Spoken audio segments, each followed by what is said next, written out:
Bonjour, aujourd'hui je vais vous montrer comment faire du pain au levain. Donc les ingrédients dont vous aurez besoin, moi je vais faire une recette là, qui me permettra de faire 2 pains. Donc j'ai 300 g de farine de blé intégrale. Donc si vous avez des farines de blé intégrale biologique, c'est encore mieux. Même chose pour la farine blanche, mais la farine blanche dans ce cas-ci j'en ai 700 g, donc au total 1 kg de farine. J'ajoute aussi 750 ml d'eau. La quantité d'eau peut varier avec, disons, votre niveau d'habileté pour le pain. Donc moi, 750 ml, je trouve que c'est parfait. Donc encore une fois, j'utilise une eau de source ou une eau non chlorée. Vous aurez besoin aussi de 20 g de sel et 150 g de levain. Si vous ne savez pas comment faire votre levain, je vous invite à aller regarder une capsule que j'ai faite à ce sujet-là et vous en aurez besoin de 150 g. Pour débuter, la première chose que je vais faire, c'est mélanger la farine, en fait mes 2 types de farine, donc dans mon cas farine blanche et farine de blé, le sel.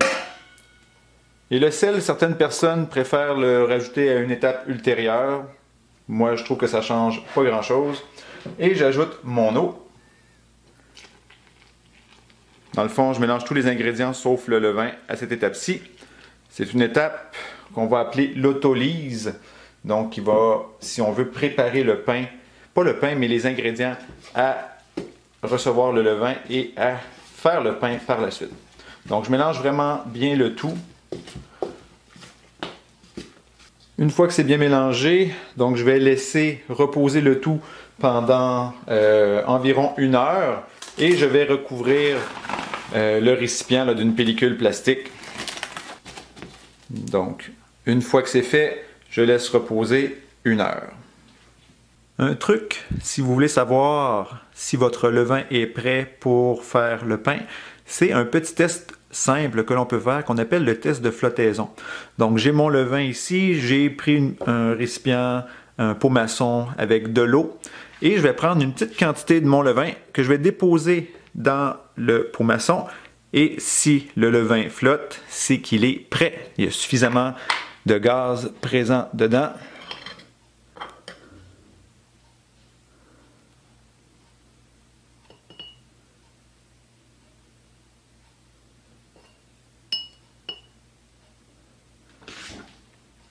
Et voilà, ça flotte, mon levain est prêt. Un petit conseil aussi pour votre levain. Si votre levain, par exemple, était au réfrigérateur depuis quelques jours, il serait peut-être intéressant de le réactiver pendant que vous préparez le pain.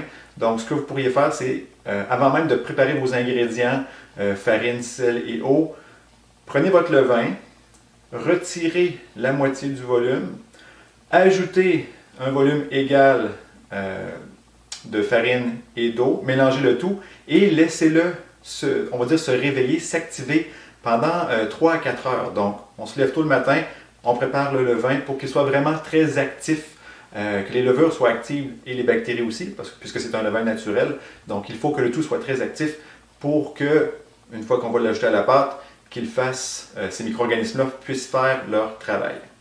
Donc, mon processus d'autolyse se termine. Donc, je vais peser mon 150 g de levain. Et voilà. Je viens par la suite ajouter ce 150 g de levain à mon mélange de farine, d'eau et de sel. Et je vais mélanger le tout correctement. Certaines personnes là, qui ne font pas l'étape d'autolyse vont mettre leur levain dans l'eau, ce qui va le rendre un petit peu plus facile à mélanger avec la pâte. Donc c'est une autre stratégie que vous pouvez employer. Donc je mélange le tout et vous allez trouver là, que la pâte est extrêmement collante. C'est normal. Un petit truc, vous pouvez tremper vos doigts un petit peu dans l'eau pour que la pâte ne colle pas trop à vos mains.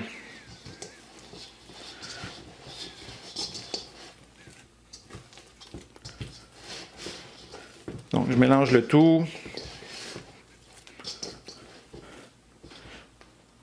Je repasse mes doigts un petit peu dans l'eau pour que ça colle un petit peu moins.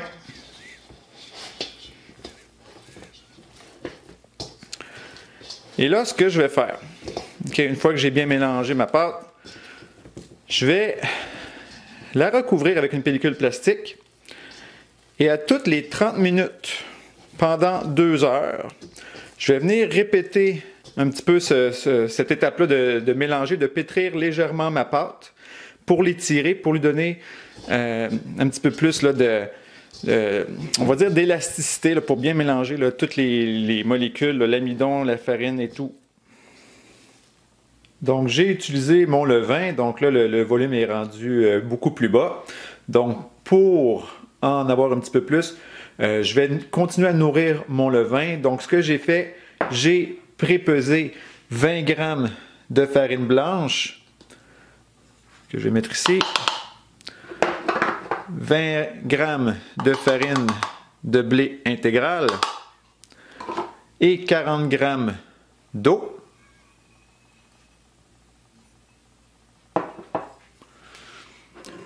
Que je vais mélanger.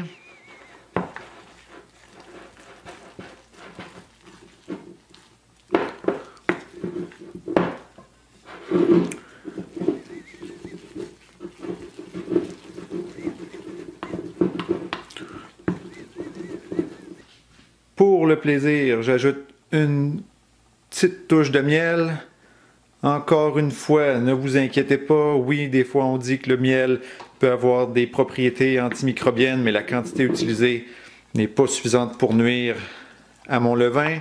De toute façon, vous avez vu là, que mon levain était beau. Donc une fois que c'est bien mélangé, je vais venir déposer le tout dans le bocal qui contient le levain.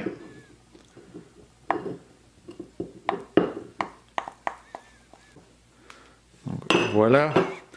Et je mélange bien une fois le tout à l'intérieur.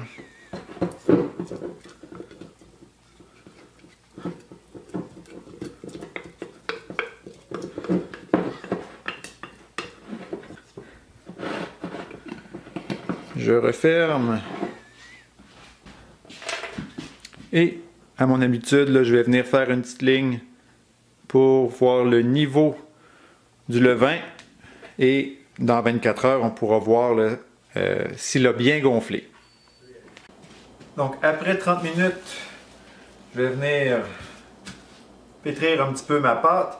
Vous allez remarquer, là, elle va encore être très collante, mais plus le temps va passer, moins elle le sera. Donc encore une fois, moi je fais juste humidifier un petit peu mes doigts. Et là, je vais venir rabattre la pâte comme ça, en tournant le bol. Si je vois que c'est trop collant, je remets mes doigts dans l'eau un petit peu. Donc j'étire la pâte et je la rabats sur elle-même en faisant le tour. Et je vais faire ça pendant environ on va dire une minute et demie.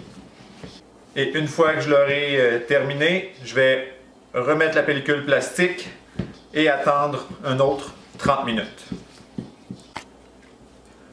Donc après 1 heure, je reprends, donc je mouille un petit peu mes doigts et je recommence à rabattre ma pâte comme ça en tournant mon bol. Ça va super bien comme ça. Et là déjà ma pâte est quand même moins collante que la fois précédente. Donc encore une fois, je vais continuer là, pendant environ une minute et demie et je vais recouvrir le tout encore une fois pour un autre 30 minutes. Donc après 1h30, même chose. Encore une fois, vous allez remarquer que la pâte va être de moins en moins collante. C'est normal et c'est bon signe. Donc, on le refait. Je vais remettre la pellicule plastique pour une dernière demi-heure. Et ensuite, on va laisser le tout gonfler et fermenter. Donc, après 2 heures, c'est la dernière fois que je vais brasser ma pâte un petit peu. Donc là, elle est quand même beaucoup moins collante. Donc on le fait une dernière fois. Et par la suite, ce qu'on va faire, c'est que je vais la laisser dans le fond gonfler et dans le fond fermenter pendant une période qui peut varier là, de 4 à 6-7 heures à température pièce. Mais vous pourriez aussi, si vous préférez, la laisser pendant toute la nuit au réfrigérateur. C'est une possibilité aussi. Donc si c'est plus facile là, avec votre emploi du temps, vous pourriez faire ça. Ça fait maintenant 6 heures que j'ai laissé ma pâte fermenter. Donc on peut voir qu'elle a pris du volume, des petites bulles dans la pâte. Et ça sent aussi l'odeur de pain, donc de pâte fermentée. Donc ce qu'on va faire maintenant, mettre un peu de farine là, sur la surface de travail. On en met, pas en mettre trop non plus. Okay? On ne veut pas que la pâte soit recouverte de farine là, à un point où elle ne collerait plus, parce que ça prend quand même un peu d'humidité pour qu'elle puisse, qu'on puisse la travailler et que quand on va la pétrir un petit peu, qu'elle puisse coller lorsqu'on la replie sur elle-même. Donc, je dépose ma pâte. Donc oui, ça colle un petit peu, c'est normal.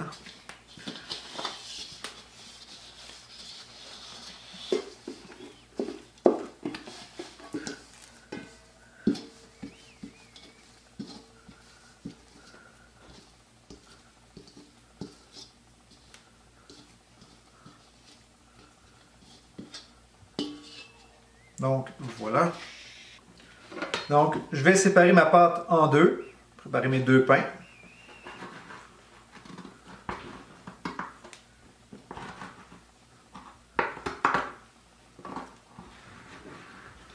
Voilà.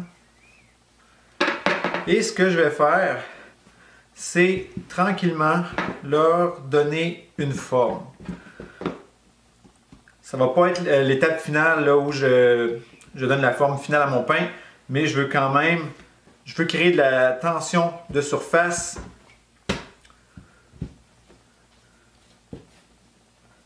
Donc je fais juste leur donner là, une forme sommaire. Il y a plusieurs façons de faire. On peut replier comme ça aussi. Puis ensuite, plier comme ça.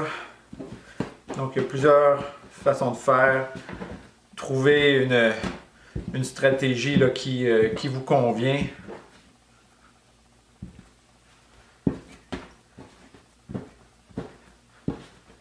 Donc j'ai donné une forme arbitraire à mes pains.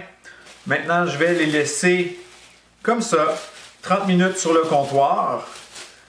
Et tout à l'heure je vais les pétrir un petit peu plus pour leur donner un petit peu leur forme finale. Et on va les mettre dans des paniers pendant 2 heures là, pour qu'ils puissent vraiment prendre leur forme. Donc on les laisse comme ça pour l'instant pendant 30 minutes. Donc après 30 minutes, là je vais vraiment travailler un petit peu plus ma pâte pour vraiment créer de la tension dedans. Donc encore une fois, il y a plusieurs façons de le faire. Moi j'aime bien l'étirer comme ça. On la replie sur elle-même. Puis ensuite, je la roule.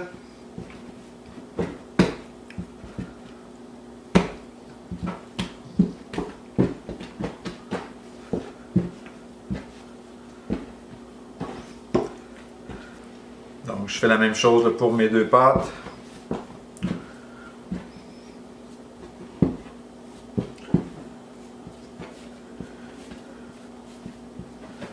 Ce que je vais faire par la suite, c'est déposer mes pains sur du papier parchemin que je vais enfariner là, au départ pour éviter que ça colle. Puis, il y a souvent là, des petits paniers spéciaux qu'on peut se procurer là, pour déposer les pains pour qu'ils prennent leur forme. Là, moi, j'ai pas investi là-dedans, donc j'ai pris ce que j'avais sous la main. Donc, je vais venir placer mon pain comme ça, mettant un peu de farine là, sur le bord pour ne pas que le pain colle sur le papier. Et je vais le laisser là-dedans. Donc, je vais refermer.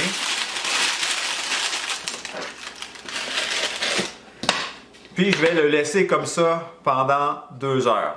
Puis, je vais faire la même chose avec l'autre. Donc, simplement pour vous montrer, donc les récipients, là, moi, j'ai pris ce que j'avais sous la main. D'ailleurs, ici, on peut voir que j'ai mis un linge à vaisselle replié là, pour que la pâte ne s'aplatisse pas dans le fond du récipient. Donc, je prends ce que j'ai sous la main.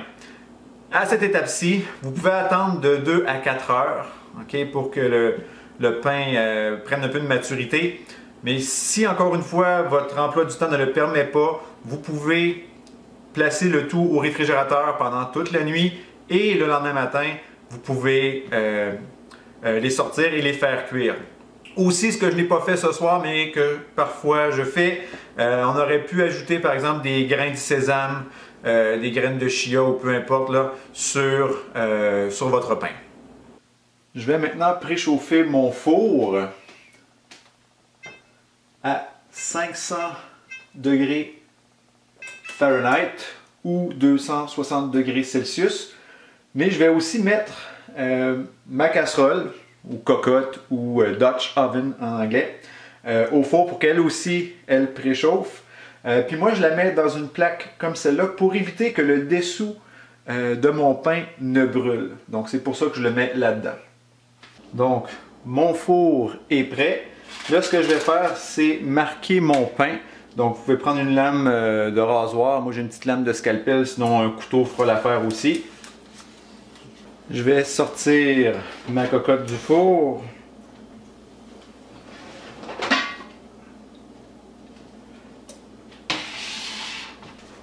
Faire attention, c'est extrêmement chaud.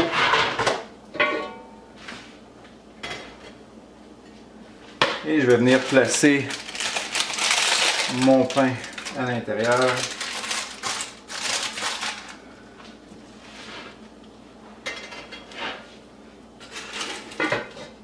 Je referme. Et on va faire cuire pendant 20 minutes à cette température. Donc mon 20 minutes est terminé. Ce que je vais faire, c'est ajuster ma température à 450 et je vais retirer le couvercle de la cocotte.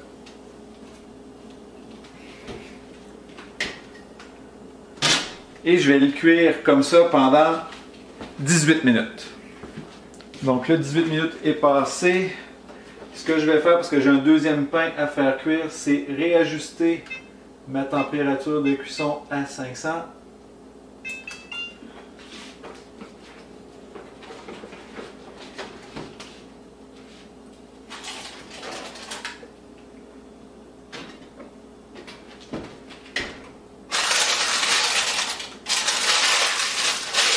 Je sors mon pain, vraiment beau, et on va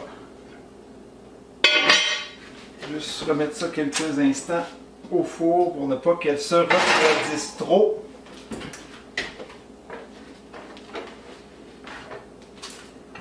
Et je vais marquer mon deuxième pain avec un couteau ou une lame. Donc je vais juste montrer le pain.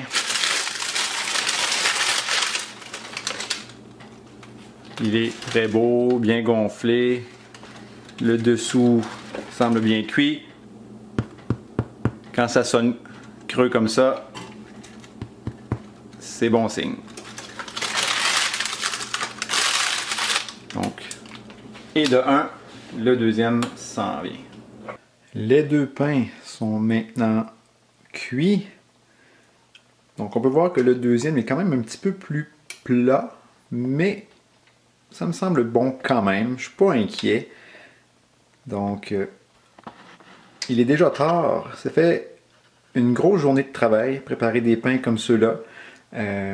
Moi, je vous conseille de ne pas les couper tout de suite, même si ça peut être très tentant là, de manger du pain qui sort tout juste du four. Mais attendez le lendemain, puis vous allez voir là, la consistance, la croûte, tout ça va être délicieux.